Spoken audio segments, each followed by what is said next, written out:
आप देखें तिवारी भाई, मैं हूं वेद प्रकाश। ये वक्त का पहिया बहुत अजीब होता है। ये वक्त का पहिया, और वही वक्त का पहिया है जिसमें सिद्धार्थ पिठानी गिरफ्तार हो चुके हैं। लेकिन गिरफ्तार होने के पीछे ऐसा नहीं है कि सिद्धार्थ पिठानी को अचानक एनसीबी ने लपक लिया, पकड़ लिया। नहीं नहीं नहीं नहीं, इसके पीछे बाकायदा बहुत बड़ी स्टोरी है। एनसीबी ने सिद्धार्थ पिठानी को बाकायदा एक नहीं, दो नहीं, तीन समन दे चुकी थी। लेकिन सिद्धार्थ पिठानी में इतना ईगो है और इतना इंटेलिजेंट है ये कि ये किसी की सुनता नहीं है। ईगो भड़के है इसको, किसी की सुनता नहीं है। अब सोचिए, एनसीबी जैसा डिपार्टमेंट 3 समन, 1 समन नहीं, 2 समन नहीं, 3 समन। एनसीबी का नाम सुनते ही कॉमन मैन की पतलून गीली हो जाती है, गीली। अब वो भी मुंबई एनसीबी। बाकी मैं राज्यों की बात नहीं कर रहा हूँ। मुंबई एनसीबी जिसके कमिश्नर समीर वानखेड़े साहब का है, अगर उनकी डिपार्टमेंट 3 समन देता है तो सोचिए उसके बाद भी ये जवाब नहीं देता है। इसमें कितना ईगो भरा हुआ था, कितना एटीट्यूड प्रॉब्लम था कि इतनी बड़ी इंडिपेंडेंट एजेंसी समन दे रही है तो भी नहीं बोल रहा था। आज तभी एनसीबी के सर के ऊपर से पानी बहने लगा कि सोचिए, इसके पास कुछ भी नहीं है तो इतना इसके पास घमंड था।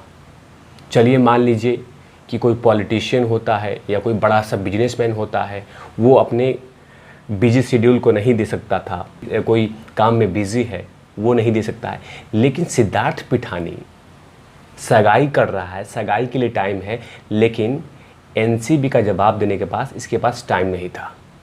तभी एनसीबी ने प्लान किया और इंटेलिजेंस से कोऑर्डिनेट करके, हैदराबाद के इंटेलिजेंस से कोऑर्डिनेट करके कि ये कहाँ रहता है, क्या कर रहा है, क्या करने वाला है, ये तमाम चीज़ें पता लगाने के बाद एनसीबी ने इसको उठा लिया। अब इसकी हो गई है सिटी पिटी गुम। ये जल्द ही अब बहुत सारे राज खोलने वाला है। जो सुशांत सिंह राजपूत के केस में जो 10 शख्स हैं जो आसपास में सुशांत सिंह राजपूत के केस में घूम रहे हैं, कहीं ना कहीं उसमें से कुछ राज जरूर खुलेंगे। उसमें से बड़े बड़े नाम भी हैं, Neeraj cook, Keshav cook, Dipesh Sawant caretaker, Samuel Miranda. ये तमाम लोग से पूछताछ दोबारा हो सकती है, क्योंकि बात चल रही है ड्रग्स का।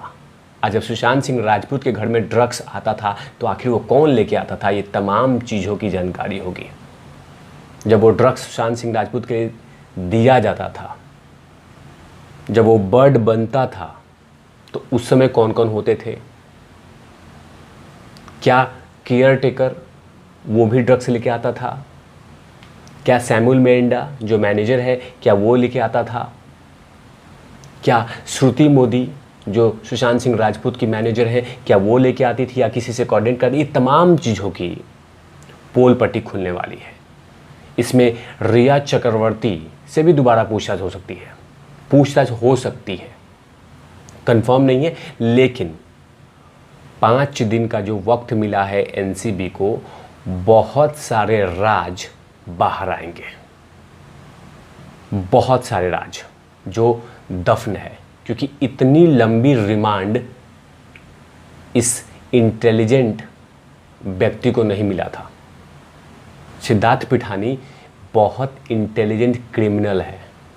ये तिवारी भी नहीं कह रहे, बाकायदा सुशांत सिंह राजपूत के पिता के वकील विकास सिंह ने कहा था कि सिद्धार्थ पिठानी बहुत इंटेलिजेंट क्रिमिनल है, उसके दिमाग में बहुत सारे काम चलते रहते हैं, अब बहुत सारे राज दफन हैं। ये तमाम चीज़ें विकास सिंह ने अपने स्टेटमेंट में कहा था।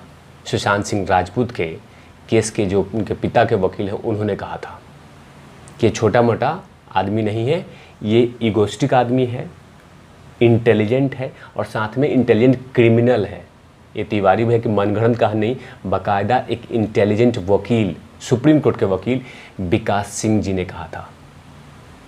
तभी तो एनसीबी ने जो 5 दिन का रिमांड लिया है, इसमें बहुत सारे राज खुलेंगे।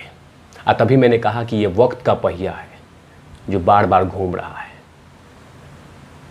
और यही वक्त का पहिया है कि जो लोग सोच रहे थे ये सुशांत सिंह राजपूत के आसपास घूमने वाले व्यक्ति कि अब तो केस बंद हो रहा है, खत्म हो गया है, उनके लिए इतना बड़ा तमाचा है।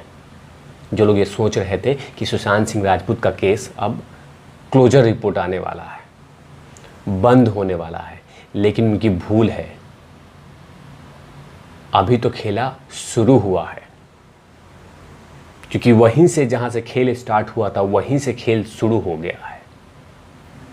क्योंकि सिद्धार्थ पिठानी सुशांत सिंह राजपूत के सबसे करीबी और रूम पार्टनर थे। 14 जून को सबसे पहले सिद्धार्थ पिठानी नहीं देखा था, इसीलिए तिवारी भैया बोल रहे हैं कि वो खेल दोबारा शुरू हो गया, वो पूछताछ दोबारा शुरू हो गया, ये केस दोबारा रिवर्स गियर में चला गया। इसीलिए अब उन तमाम 10 लोगों से पूछताछ होगा जो सुशांत सिंह राजपूत के केस में इर्द गिर्द घूम रहे थे। दीपेश, नीरज, केशव, दीपेश सावंत, सैमुअल मेंढा, वो एम्बुलेंस ड्राइवर, रिया चक्रवर्ती, शोभित चक्रवर्ती, श्रुति मोदी, ये तमाम लोगों से दोबारा पूछताछ होगी। अगर मैंने एक भी मुंह खोला तो, अब मुंह तो खोलेगा क्योंकि एनसीबी चाहेगी कि अपने केस को मजबूत किया जाए।